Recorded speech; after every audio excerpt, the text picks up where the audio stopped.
इश्क नहीं आसान। आज प्रस्तुत है श्री शौकत शहरी के कश्मीरी नाटक व्यत्यय वैलय का हिंदी अनुवाद। तो लीजिए सुनिए नाटक इश्क नहीं आसान।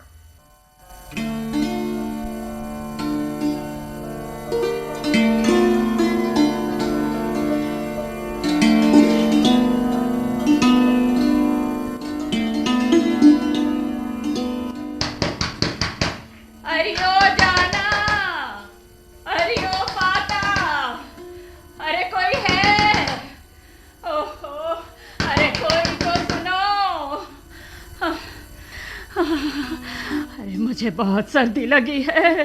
अरे मेरी कांगड़ी के लिए थोड़ा कोयला तो दे दो। कोई है? अरे बी सारा, क्यों शोर मचा रही हो? अरे बहुत सर्दी लगी है। इस कांगड़ी में थोड़ी सी आग तो भर दे। हाँ, ला दे मुझे।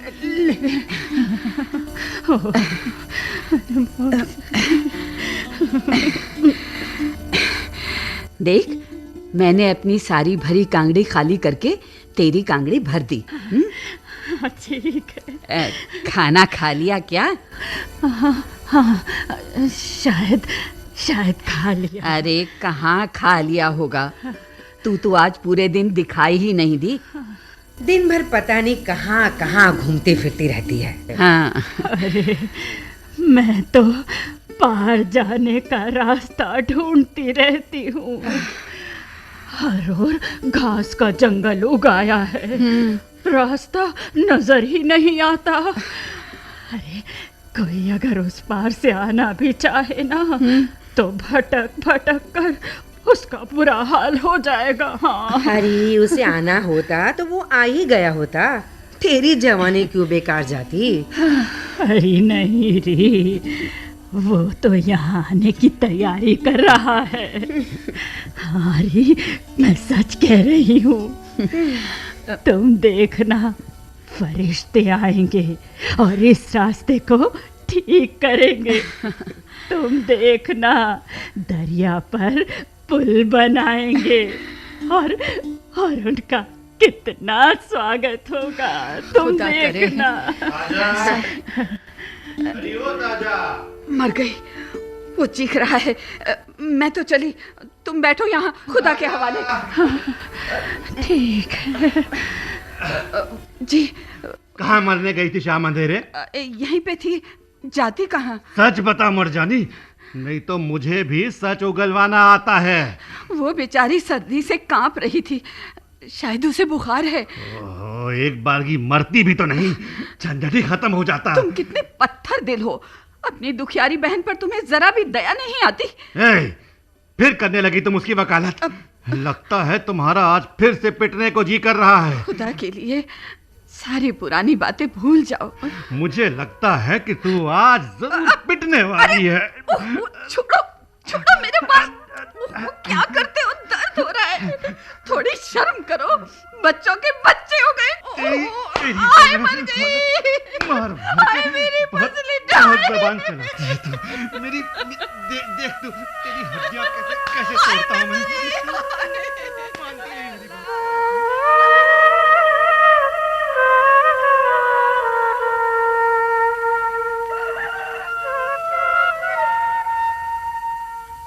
विशेष समाचार।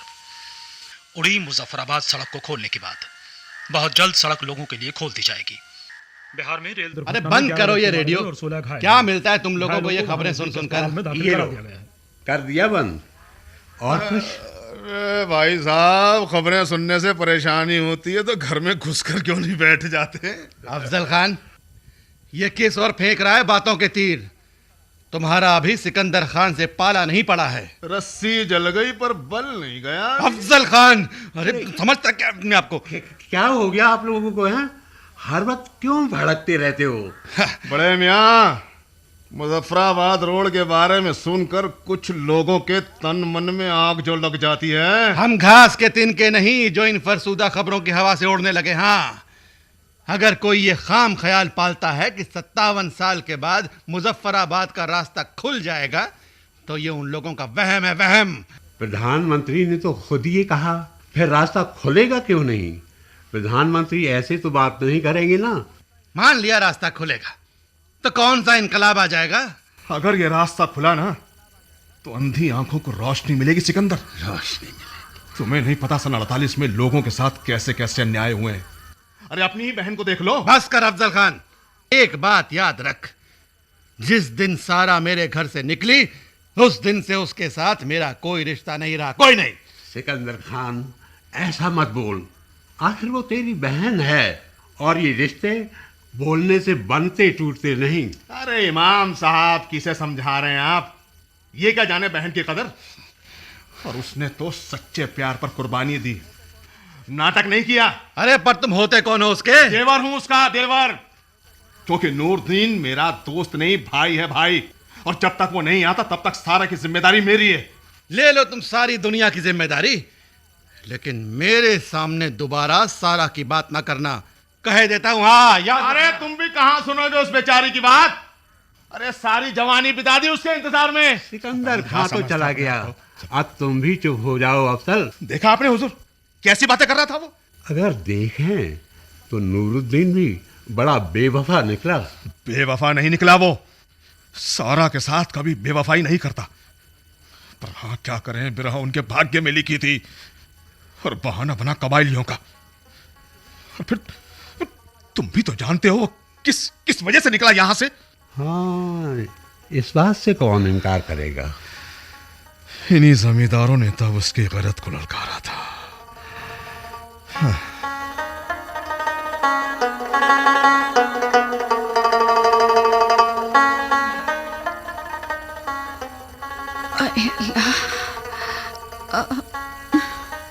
दादी, हाँ? तुम्हें दादा क्यों पीट रहे थे?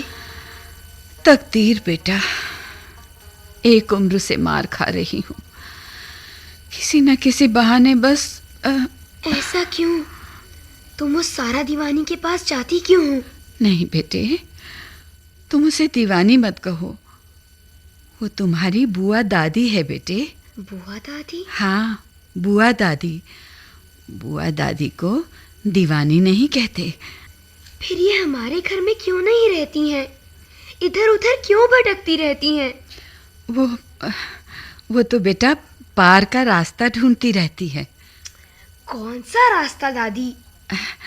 वहां से वो रास्ता है जिसने आर पार के लोगों को अलग कर दिया है बेटा।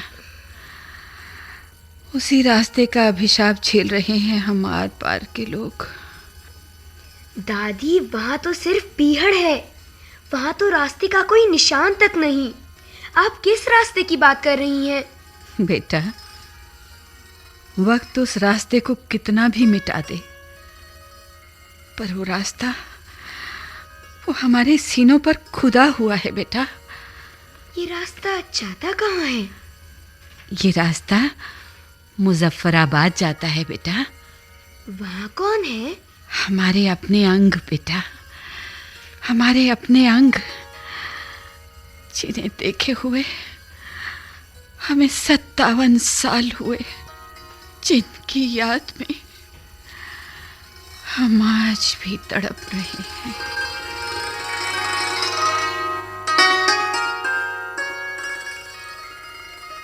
ख्वाजा साहब, अजी ख्वाजा साहब। कौन है? मैं हूँ जी, हमजा भट्ट।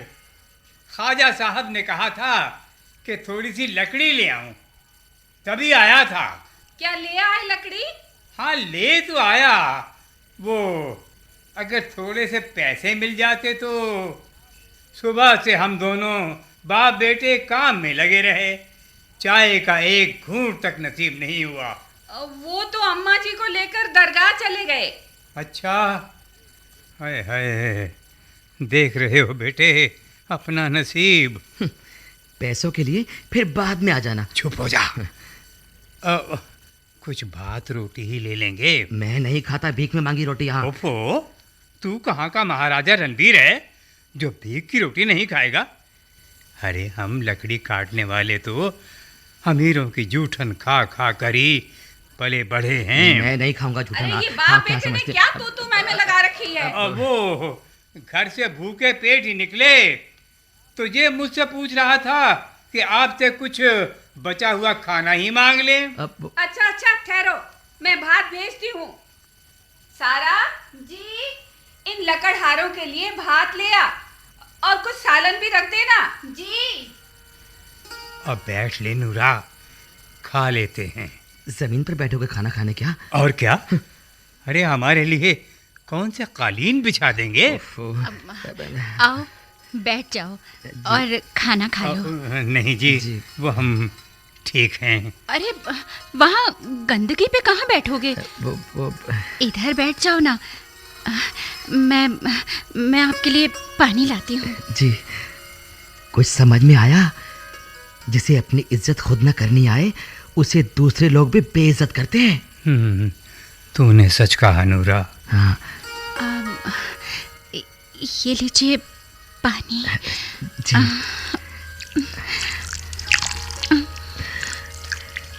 बस कर नूरा, हाथ साफ हो गए, अब नीचे बैठ जा। नूरा, तू उसे एकटक क्यों देख रहा था? अरे अमीरों की बेटियां ऐसी ही होती हैं। बैठ नीचे और चुपचाप खाना खा। खा तो रहा हूँ। सारा, तू इस दरवाजे की दरार से क्या देख रही है? मैं कुछ नहीं, कुछ भी तो नहीं।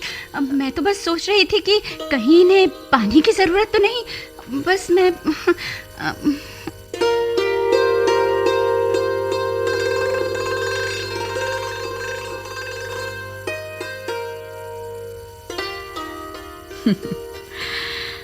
उसके बाद वो कितनी ही बार पैसे मांगने आया था।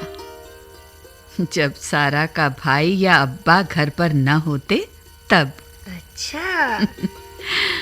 असल में वो सारा का दीदार करने आता था और सारा भी उसका वैसे ही खैर मकदम करती। वाह। जब दोनों एक दूसरे के हो गए फिर तो घर से बाहर भी मिलना शुरू हो गया। कमाल है दादी। उस जमाने में भी क्या इश्क होता था। इश्क ना कह पुत्र, हमारे जमाने में सिर्फ मोहब्बत होती थी, सच्ची मोहब्बत। मतलब ये कि आपने भी दादू के साथ मोहब्बत की। अरे बेटा, मोहब्बत ना की होती तो 57 साल कैसे गुजारती इस निर्दयी जालिम के साथ? दादी, दादू क्यों है इतने निर्दयी? कुछ तो वजह जरूर होगी। वजह है पुत्र, वजह है। पता है, इनकी बहुत बड़ी जमींदारी थी। इनके अब्बू तुर्रे वाली पगड़ी बांधते थे, मगर जब तुम्हारे दादू की बारी आई ना तुर्रा बांधने की, तो सारी जमींदारी चली गई। बस वही गुस्सा अभी तक इनके दिमाग में भरा हुआ है। तो फिर आगे बताओ ना सारा के बारे में। कुछ ही दिनों में पूरे गांव में इन्हीं की चर्चा होने लगी। पूरा गांव इन्हीं के हक में उठ खड़ा हो गया और सारा का निकाह नूरदीन के साथ हुआ। Very good. पर निकाह तो निकाह ही रह गया पुत्र, दुल्हन तो विदा ही नहीं हुई। पर क्यों? गरीब के पास खुदी ही तो होती है बेटे, और वो ही खुदी इनका अभिशाप बन गई। मतलब? निकाह निशानी के वक्त जमींदारों ने उन्हें भड़काया।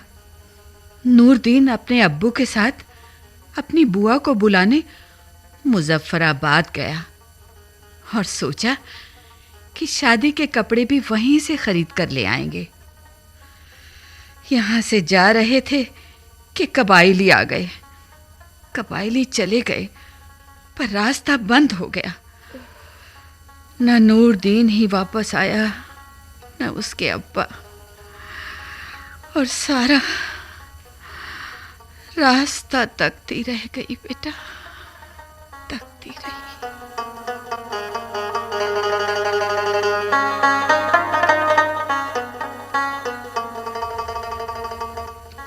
ए सारा, किधर गई थी तू? वो किसी गाड़ी की आवाज सुनाई दी, मैंने सोचा शायद पार से गाड़ी आई है। तेरा तो दिमाग खराब हो गया है। गाड़ी कहाँ से आएगी? रास्ता बंद है ना? हो सकता है रास्ता खोल दिया गया हो। तुम्हारा वहम है ये सारा। अब ये रास्ता कभी नहीं खुल सकता, कभी नहीं। अरे क्या भारत इतना कमजोर है कि वो कबायलियों के लिए रास्ता खोल देगा? अब जो पार रह गया सो रह गया। अब न यहाँ का कोई उधर जा सकता है और ना ही कोई उधर का यहाँ आ सकता है। मगर वो वहाँ नहीं रह सकता है। वो कैसे भी वापस जरूर आएगा। ऐसा नहीं होगा। और सुन, अब तू उस मजदूर के बेटे को भूल जा और दोबारा कभी उस पुल की ओर नहीं जाना, नहीं तो तेरी टांगे तोड़ दूंगा। तेरे तलाक की बात मैंने गांव के बुजुर्गों के सामने रख दी है। कल पंचायत में तेरे को आजाद कर दिया जाएगा। क्या? हाँ, देख लेना, गांव का यही फैसला होगा। नहीं भाईजान, मैं उसका इंतजार करूंगी।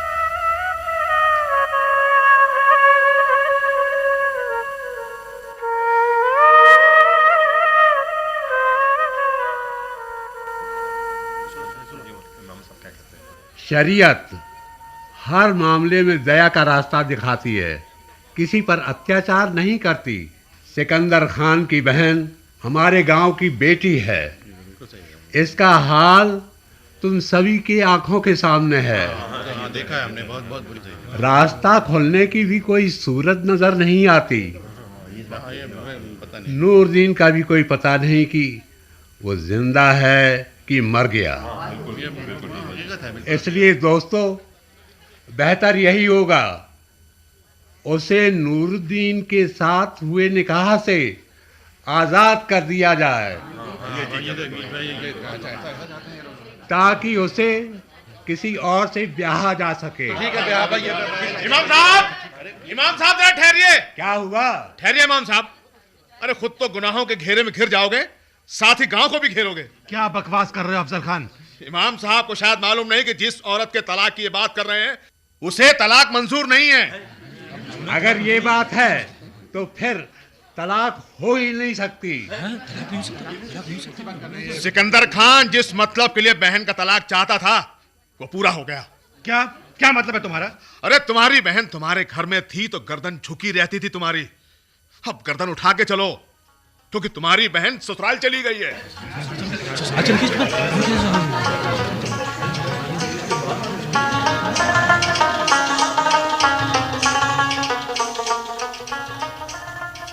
इस सारा, तू तो ससुराल वालों के बरामदे पर ही अटक गई। हाय अल्लाह, दरवाजे पर कितना बड़ा ताला लगा है, अंदर कैसे जाएगी? मैं इतनी बेगैरत नहीं हूँ कि खुद अंदर जाऊं। वो जब तक मुझे खुद दरवाजे के अंदर ले नहीं जाएंगे तब तक मैं यहीं रहूंगी। हाय, इस बरामदे में करेगी क्या तू? इस ताले को तब तक ताकती रहूंगी जब तक कि चाबी वाला नहीं आएगा। ओहो, चल खड़ी हो जा। अरे खड़ी हो, सब थू-थू करेंगे हम पर। हाँ, क्यों? मेरा निकाह तो हो गया है ना, फिर ससुराल में बुराई क्या है? हाँ, डोली नहीं उठी, लेकिन बस बस चल तू मेरे साथ चल। लेकिन मैं बेकार की बातें करती रहती। मैं यहीं बैठूंगी। चल ना। नहीं।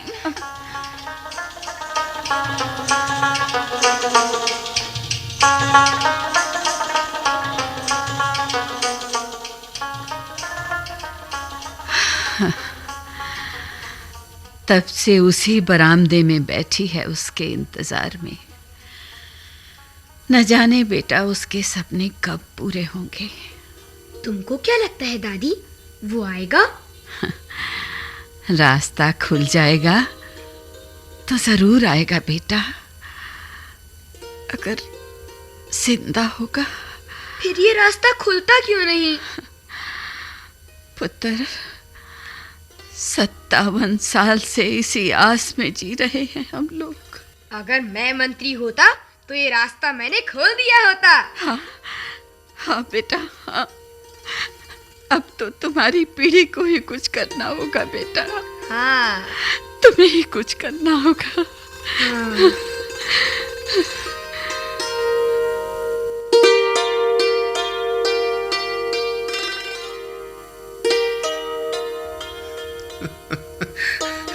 अरे सारा, ए सारा, अरे तुम यहाँ क्या कर रही हो? चुप, मैं उनकी राह देख रही हूँ। अरे उन्हें तो रास्ता ही नहीं मिल रहा होगा। हाँ? देखो ना कितने कांटे और घास उगाई है। अरे वो रास्ता तो दिख ही नहीं रहा जिस रास्ते से मुजफ्फराबाद जाते थे। मुझे मालूम है रास्ता, तभी तो मैं खड़ी हूँ, कहीं वो भटक ना जाएं। छोड़ो भी अब ये बातें। अच्छा सुनो, इनसे पूछो तो कि पुल को कब ठीक करेंगे। अरे सारा, पुल पर काम शुरू हो गया है। हाँ, इन्हें ज्यादा वक्त ही कहाँ दिया गया है भाई। पहले 60 दिन में काम पूरा करना था, अब 60 घंटे में पूरा करना है। अरे देख रही हो ना, छोटे बड़े अफसर कैसे काम में लगे हुए हैं। सो तो है।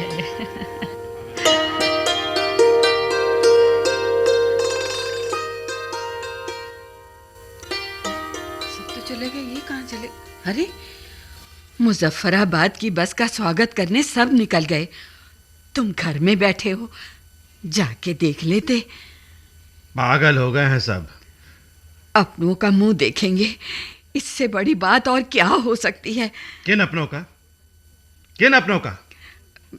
मेरा अपना कोई नहीं आएगा, मैं क्यों उछलूं भला है?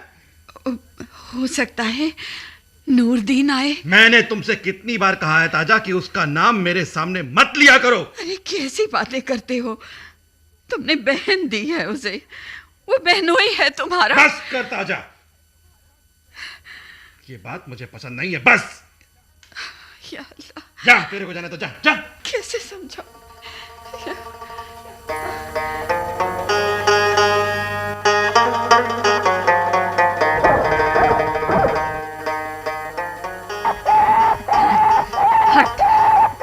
हट, क्यों मुझे तंग कर रहा है? हट यहाँ से।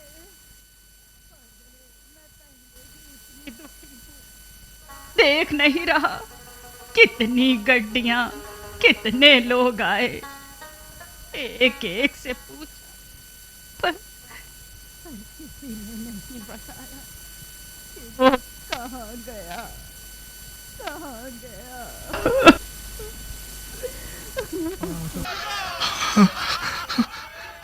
एक एक करके सब आदमी उतर रहे हैं, लेकिन मेरा यार कहीं दिखाई नहीं दे रहा।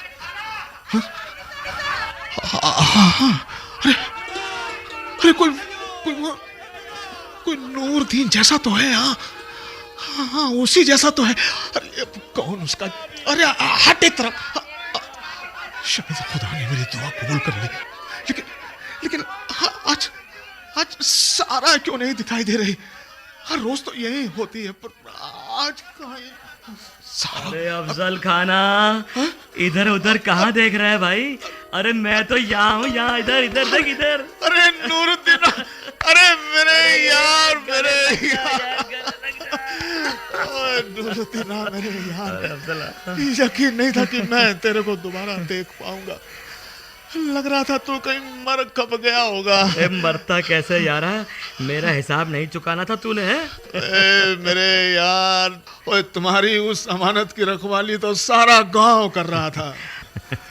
ओए नूरुद्दीन, वो इस गठरी में क्या है? अरे यारा, दुल्हन के कपड़े हैं, दुल्हन के कपड़े। यहाँ से जाते ही खरीद लिए थे, तब से इसी गठरी में बंधे हैं। आज जब यहाँ आना हुआ तो गठरी उठाई और निकल पड़ा। सोचा मरने से पहले ये अमानत उसे पहुंचा दूं। नूरुद्दीन, हाँ? क्या तूने वहां शादी नहीं की? अरे यारा, तुझे क्या लगता है क्या नूरुद्दीन की मोहब्बत बर्फ का गोला थी, है जो धूप से पिघल जाती है? मैं वहां निकाह कर लेता। तू समझता है मुझे यारा? ओए मेरे यारा, रो मत। क्या ये सब करने के लिए तू यहाँ आया? चुप हो जा। देख कहीं सारा ने तुझे इस तरह रोते देख लिया तो वो तो मर ही जाएगी। नहीं यार, चल घर चल। चला घर चल।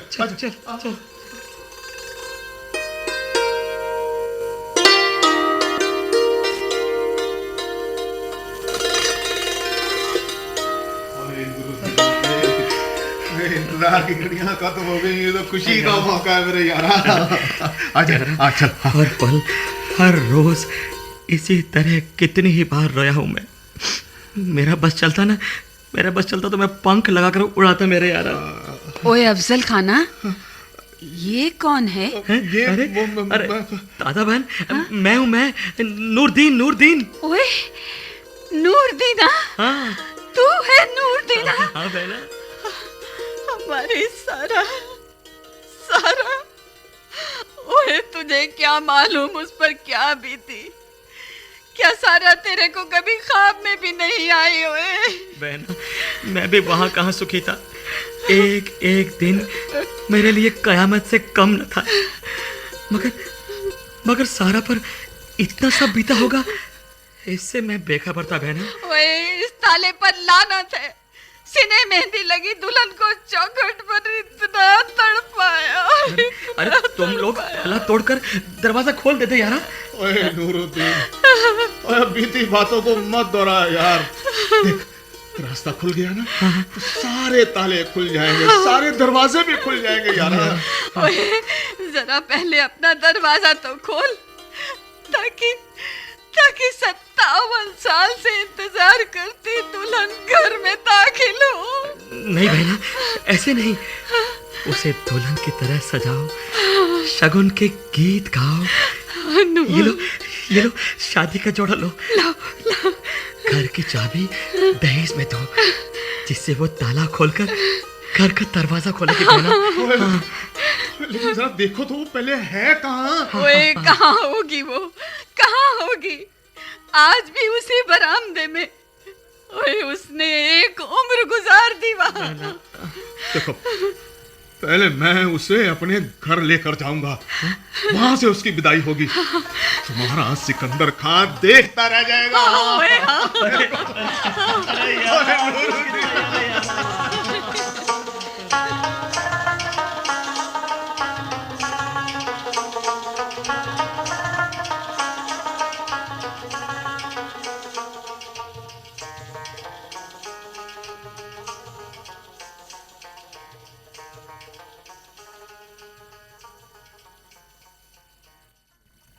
इश्क नहीं आसा। अभी आप श्री शौकत शहरी के कश्मीरी नाटक वित्त वैलय का हिंदी अनुवाद सुन रहे थे। हिंदी अनुवाद मनोहर भट्ट ने किया। नाटक के निर्देशक थे सुदर्शन कुमार, प्रस्तुतकर्ता दानिश इकबाल और प्रस्तुतिकरण सहायिका विजय लक्ष्मी शर्मा। नाटक में भाग लेने वाले कलाकार थे योगेंद्र टिक्कू, टी.आर. मेहता, अशोक मलकानी, आकाश आहूजा, मंजू मैनी, नीरू अग्रवाल, किशोर सहजानी, सुरेंद्र सागर, राजेंद्र वर्मा, प्रोमिला चावला और हर्ष बाला।